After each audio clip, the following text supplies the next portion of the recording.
I just wanted to say from Africa to you guys that I'm so excited to be your professor, and I hope that you enjoy the class as much as I know I'm going to enjoy the class.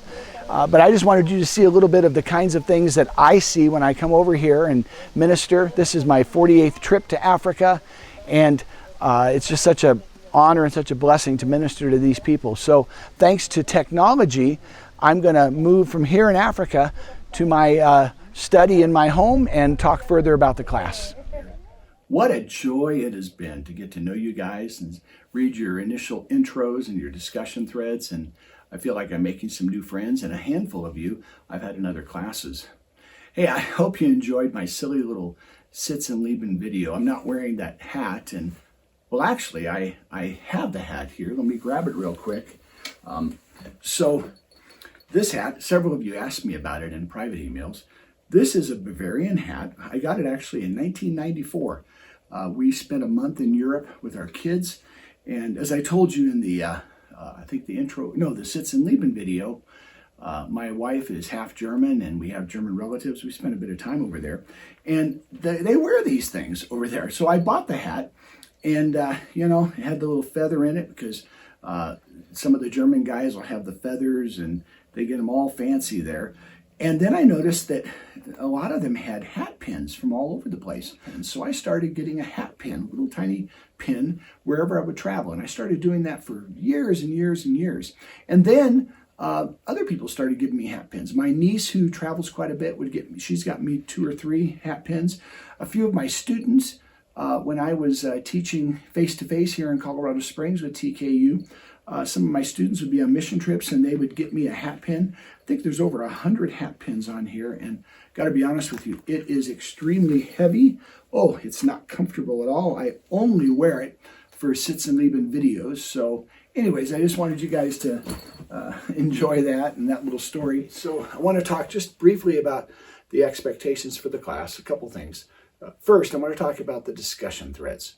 I am so excited to meet you guys and interact with you on the discussion threads, but there was a couple of you that didn't jump in this week. And I just want to say, first of all, this first week's kind of a gimme week, a mulligan, we call it in golf. So a online class, in order to get the same credits that a face-to-face class would have, one of the key components is the discussion thread, because it really approximates or takes the place of the back and forth discussion you have in a face-to-face classroom situation. So what I'm looking for is just involvement, robust involvement. I'm not going to worry about word count. I'm not going to grade your grammar. In fact, I'll just be honest with you.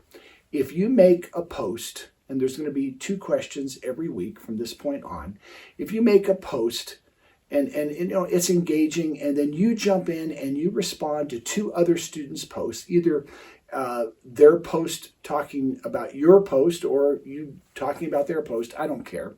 And hopefully even more than just the 2. As we have some back and forth, everybody gets full credit. So everybody's going to get it 100% every week on the discussion threads as long as you just participate. It's that simple. Beyond that, there's going to be 2 reflection papers, one on each of the 2 texts. We have 2 texts, remember, Understanding Scripture, edited by Wayne Grudem, and Saving the Bible from Ourselves by my good friend, Glenn Powell. Okay, so you're going to write a reflection paper on each of those 2 texts. It's going to be 3 to 5 pages, double spaced. 3.5 pages is just fine. And the first one is due on the end of week 3. The second one is due the end of week 5. And I know what you're thinking. I haven't even read the whole book. How can I write the paper? Don't worry. It's going to be easy. Okay? So this is how you write a reflection paper, even though you haven't read the whole book. The first half, so the first 1.5 pages to 2 pages, is going to be you summarizing the basic layout of the book, the basic way in which the book handles the topic. Okay? Just telling us about how the book does it. And then the second half, the second 1.5 to 2 pages, is going to be you just focusing in on 1 or 2 concepts from what you've already read that really resonated with you, and just interacting with them a little bit. You don't need any outside resources or references. You don't need any extended bibliography. It can be in the first person. I just want you to interact with the text. It's both a point of accountability that you are interacting with the textbooks, and also just so that you can grow and learn from this experience. So those are two of the assignments. The third written assignment is going to be a final paper, which is only 6 to 8 pages, double spaced.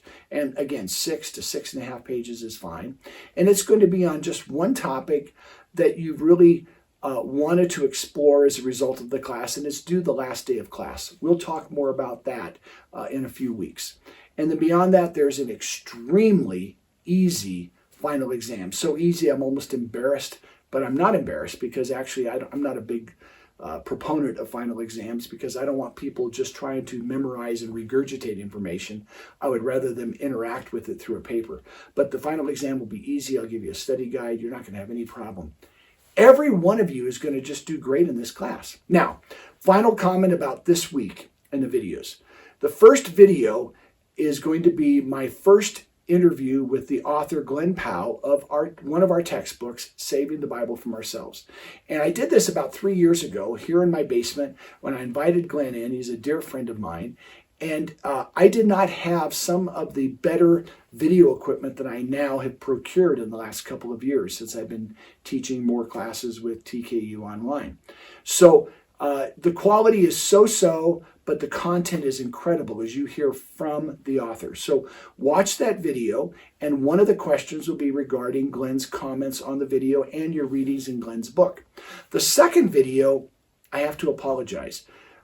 It's 2 parts, and it's a little longer. And in retrospect, I should have tried to work Glenn's interview last week, and I didn't. So for that, I just apologize. But you guys are used to watching videos on your phone or your device, so it won't be a big deal. Now, this second video is part 1 and 2 because it was just a little too long for my YouTube channel, and I had to divide it into 2 parts and upload it. It's me teaching, and I think there's only 2 other little videos of me teaching through this course on video, at least. So you'll see it's the same part 1 and part 2 of genre, but I'm wearing the same clothes and it's here in my study, so it's obvious the same thing. I just cut it right in the middle in part 1 and part 2. That will inform the second discussion question. And I probably should retape this for 2 reasons.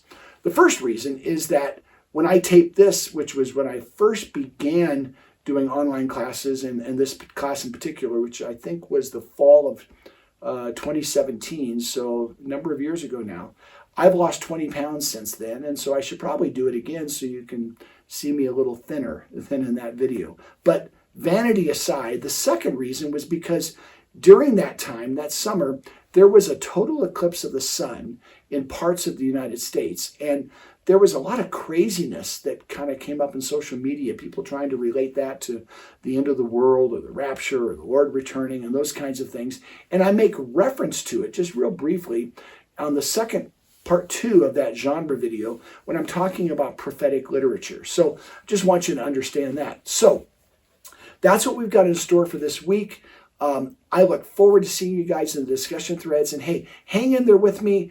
If you have a problem, if you need a little more time on a paper, just let me know. I'm a grace guy, and I want every one of you to do great. So you're all going to do exceptionally good in this class. I just know you are. And I look forward to seeing you in the discussion threads.